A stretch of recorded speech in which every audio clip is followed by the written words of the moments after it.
안녕하세요, 여울입니다. 가스라이팅이라는 말 들어보셨나요? 오늘은 가스라이팅이 무엇인지 알아보고 가스라이팅 자가 진단도 알려드리도록 하겠습니다. 저도 사실 가스라이팅이라는 단어를 알게 된 지 얼마 안 됐는데요. 제 주변에도 가스라이팅을 당한 사례가 있었습니다. 어쩌면 우리 주변에도 이런 사례들이 있을 수 있다고 생각해서 이번 영상을 준비하게 되었습니다. 가스라이팅이란 타인의 심리나 상황을 교묘하게 조작하여 타인을 통제하고 정신적으로 황폐화하는 심리학 용어입니다. 한마디로 말해서 정신적 학대이기도 합니다.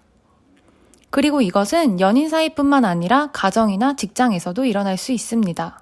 가스라이팅의 어원을 먼저 알아보도록 하겠습니다.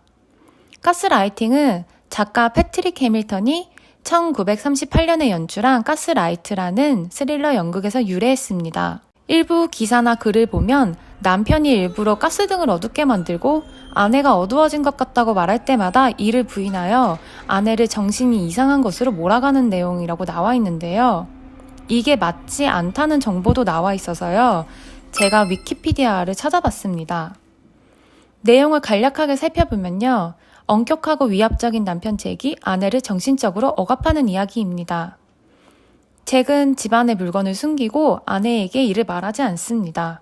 이렇게 계속 반복되면서 아내 벨라의 불안은 점점 고조됩니다. 아마도 물건의 실종을 오히려 벨라의 탓으로 돌리고 계속 면박을 주었던 것 같습니다. 그렇게 잭은 벨라에게 정신적으로 이상이 있다며 확신시키려고 했습니다. 러프라는 경찰 탐정의 등장으로 벨라는 잭이 자신의 고통에 책임이 있다는 것을 깨닫게 됩니다. 그리고 러프는 아파트 위층에 보석 때문에 살해당한 부유한 여성이 한때 점거했었다고 설명을 합니다. 그러나 살인자는 발견되지 않았다고 했습니다.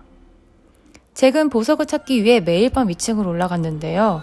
이 아파트는 가스등을 켜면 건물의 다른 곳이 전체적으로 어두워집니다. 그때 당시 구조 특성상 한 곳에 가스등을 켜면 다른 곳의 불은 어두워졌던 것 같습니다. 잭이 보석을 찾느라 아파트 위층을 수색하면서 벨라는 분명 빈집인데 발소리가 들려서 의심하게 됩니다. 그렇지만 잭은 벨라의 착각으로 몰아갔던 것 같습니다. 러프는 벨라가 잭을 살인자라고 폭로하는데 도움을 주도록 설득합니다. 나중에 벨라는 잭이 도망갈 수 있게 도망가는 것을 도와주는 척하면서 복수를 합니다. 마지막 순간에 그녀는 미쳐버린 그녀 자신의 행동에 대한 책임을 지지 않겠다는 것을 잭에게 상기시킵니다. 연극은 잭이 경찰에 의해 쫓겨나면서 끝납니다. 이것은 위키피디아에 나온 본문에 제가 살짝 이야기를 덧붙인 내용입니다. 이 연극은 1940년, 1944년에 영화로 리메이크 되었다고 합니다. 이 연극의 내용을 보면 알겠듯이 교묘한 수법으로 상대의 정신에 혼란을 주어 어떻게 보면 상대를 자신이 원하는 방향으로 조종해버리는 것입니다. 이것은 연인 관계에서도 일어날 수 있고 심지어 직장, 가정에서도 일어날 수 있습니다. 가스라이팅에서 중요한 문제는 조종당하고 있는 당사자는 잘 인지하지 못하고 조종을 하는 사람에게도 큰 증거가 남지 않는다는 것입니다. 저런 건 자존감이 없는 사람들이냐 당하는 거라고 비판하는 목소리도 있을 수 있는데요. 가스라이팅은 상대를 잘 파악하고 그 사람의 허점을 이용해서 조종하는 것이기 때문에 당하는 사람은 알아차리기 힘들 수 있습니다. 그러면 여기서 가스라이팅 자가 진단을 한번 해보겠습니다. 해당되는 것에 표시해 주세요.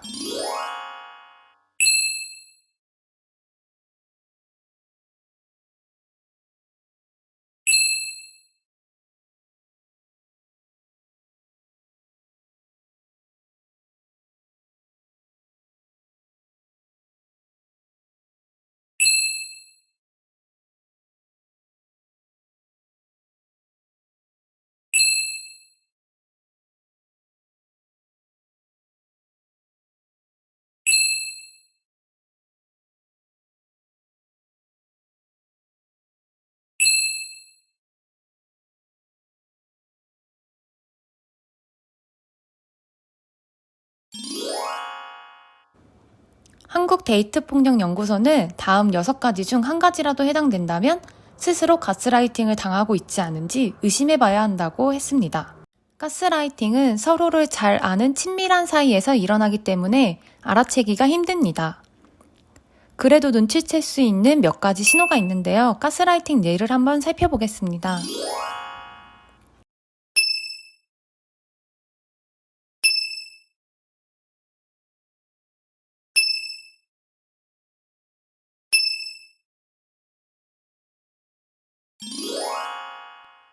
이런 상대의 일반적인 행동은 바람지 못한 관계입니다.